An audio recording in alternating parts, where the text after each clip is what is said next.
যদি কাউকে হোয়াটসঅ্যাপে মেসেজ করতে চাই সেক্ষেত্রে প্রথমে তার নাম্বারটি ডায়াল কলে গিয়ে সেভ করি। সেভ করার পরে আমরা হোয়াটসঅ্যাপে গিয়ে মেসেজ করি। সেক্ষেত্রে আমি একটা শর্টকাট প্রসেস জানাবো যে তোমাদের নাম্বার সেভ না করে ডাইরেক্ট তোমরা হোয়াটসঅ্যাপ কী করে করবে, তো তোমাদের আমি জানাবো।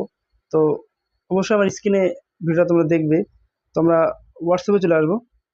আসার পরে এখানে যে কল অপশনটা রয়েছে, কল অপশনে ক্লিক করব। ক্লিক করার পরে যে কল প্লাস চিহ্নটা রয়েছে এখানে ক্লিক করব। ক্লিক করার পরে এখানে কল এ নাম্বার যে অপশনটা রয়েছে এখানে আমরা ক্লিক করব।